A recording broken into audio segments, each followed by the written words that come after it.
പപ്പടം കയ്യിലുണ്ടെങ്കിൽ ഒരു 2 മിനിറ്റ് കൊണ്ട് നല്ല സൂപ്പർ ടേസ്റ്റിൽ ഉണ്ടാക്കാൻ പറ്റുന്ന ഒരു ചമ്മന്തിയാണ് ചെയ്യുന്നത്. വളരെ എളുപ്പമാണ്. തേങ്ങ ഒന്നും വേണ്ട. വളരെ കുറഞ്ഞ 4 ചേരുവകൾ വെച്ചിട്ടാണ് ഇത് ചെയ്യുന്നത്. അപ്പോൾ ഈ ഒരു ചമ്മന്തി എങ്ങനെ ചെയ്യുന്നതെന്നുള്ളത് നോക്കാം. അപ്പോൾ ഈ ചമ്മന്തിക്ക് വേണ്ടിയിട്ട് 3 പപ്പടാണ് എടുത്തിട്ടുള്ളത്.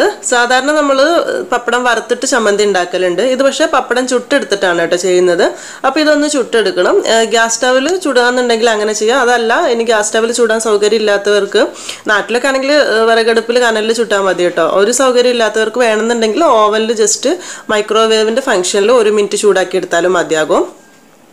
ഞാനിപ്പോൾ ഇവിടെ ഗ്യാസ് സ്റ്റവിലാണ് ചെയ്തെടുക്കുന്നത്. അപ്പം നമ്മൾ ഫ്ലെയിം ഒന്നങ്ങ് കുറച്ച് വെച്ചിട്ട് പപ്പടം ഇതുപോലെ എന്തെങ്കിലും ഒന്ന് കുത്തിപ്പിടിക്കുക. എന്നിട്ട് തിരിച്ചും മറിച്ചു വിട്ടു കുറേ സമയം ഒരു സൈഡിൽ തന്നെ വെക്കണ്ട.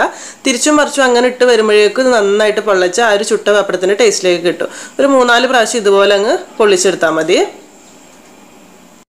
ഇപ്പോൾ ഒരു പപ്പടം കറക്റ്റ് റെഡി ആയിട്ടുണ്ട്. ബാക്കിയുള്ള 2 കൂടെ ഇതുപോലെ തന്നെ ചെയ്തെടുക്കാം.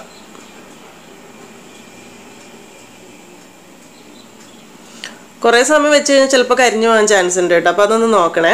ഇപ്പോൾ 3 പപ്പടം റെഡി ആയിട്ടുണ്ട്. ഇതൊരു സൈഡിലേക്ക് വെക്കാം. ഇനി മിക്സിയുടെ ചെറിയ ജാറിലേക്ക് ഒരു 4-5 ചെറിയുള്ളി ഇട്ട് കൊടുക്കാം.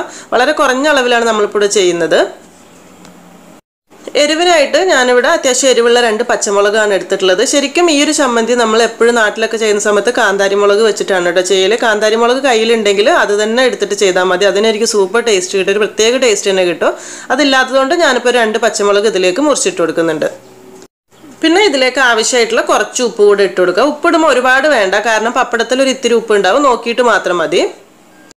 ആദ്യം ഇത്രയും കാര്യങ്ങൾ മിക്സിയിൽ ഇട്ടിട്ട് ഒന്നങ്ങ് കറക്കിയെടുക്കുക. ബാക്ക് ബട്ടൺ ഒന്നങ്ങ് പ്രസ് ചെയ്തെടുത്താൽ മതി കേട്ടോ. ഒരുപാടങ്ങ് അരഞ്ഞ് പേസ്റ്റ് ആവേണ്ട ആവശ്യമൊന്നുമില്ല. ഇതുപോലെ ഒന്ന് ചതച്ചെടുത്തിട്ടുണ്ട്. ഇനി ഇതിലേക്ക് നമ്മൾ ചുട്ട് വെച്ചിട്ടുള്ള പപ്പടം ഉണ്ടല്ലോ, അത് മൊത്തത്തിൽ ഇതുപോലെ ഒന്ന് പൊടിച്ചിട്ട് കൊടുക്കുക. കൈ കൊണ്ട് ഒന്നങ്ങ് പ്രസ് ചെയ്തിട്ട് കൊടുത്താൽ മതി. എന്നിട്ട് ചെയ്യേണ്ടത് എന്താണെന്ന് വെച്ചാൽ അടച്ചിട്ട് മിക്സിയിൽ ബാക്ക് ബട്ടൺ ആദ്യം പറഞ്ഞ പോലെ തന്നെ ചെറുതായിട്ട് നിങ്ങൾ പ്രസ് ചെയ്തെടുത്താൽ ഇതുപോലെ ഇങ്ങനെ പൊടിഞ്ഞ് അത്യാവശ്യം അരഞ്ഞു വരുന്ന രീതിയിൽ, ഒരുപാട് അരച്ചെടുക്കേണ്ട ആവശ്യമില്ല. ആ ബാക്കിലേക്ക് ഒന്ന് പൾസ് ചെയ്തിട്ട് എടുത്താൽ മതി. ലാസ്റ്റ് ഇതിലേക്ക് 1 ടേബിൾ സ്പൂണ് പച്ച വെളിച്ചെണ്ണ അതുകൂടെ ഒഴിച്ചു കൊടുക്കുന്നുണ്ട്.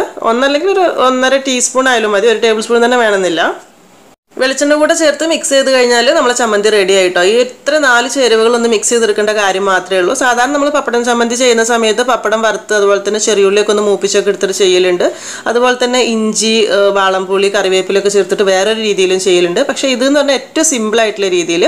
ഇനി ഇതിലൊരു ഇത്തിരി പുളിയുടെ ടേസ്റ്റ് വേണമെന്നുള്ളവർക്ക് മാത്രം ആ ഒരു ചെറിയുള്ളിയും പച്ചമുളകും ചതച്ച സമയമുണ്ടല്ലോ, ആ സമയത്ത് ഒരു ഇത്തിരി പുളി കൂടെ ഇട്ടിട്ട് ഒന്നങ്ങ് ചതച്ചെടുത്താൽ മതി.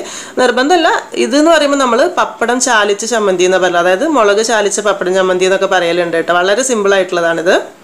ഈ ഒരു ചമ്മന്തി സിമ്പിൾ ആയിട്ടുള്ളൊരു നാടൻ ഊണിൻ്റെ കൂടെയാണ് സെർവ് ചെയ്യുന്നത്. അപ്പോൾ നാളത്തെ നമ്മുടെ വീഡിയോ എന്ന് പറയുന്നത് ആ ഒരു നാടൻ ഊണാണ്. അപ്പോൾ ഇനി മുതൽ നമുക്ക് ആഴ്ചയിൽ ഒരു ദിവസം നമ്മൾ സാധാരണ ഉണ്ടാക്കുന്ന നാടൻ രീതിയിലുള്ള ഏറ്റവും സിമ്പിൾ എളുപ്പത്തിൽ ഉണ്ടാക്കാൻ പറ്റുന്ന ഒരു ഊണിൻ്റെ റെസിപ്പി ആയിരിക്കും. അപ്പോൾ നാളത്തെ വീഡിയോ അതായിരിക്കും. അപ്പം ഈ ഒരു ചമ്മന്തി ഇതുവരെ ചെയ്ത് നോക്കാത്തവരുണ്ടെങ്കിൽ ചെയ്ത് നോക്കിയിട്ട് ഫീഡ്ബാക്ക് ഒക്കെ അറിയിക്കാൻ മറക്കരുതേ.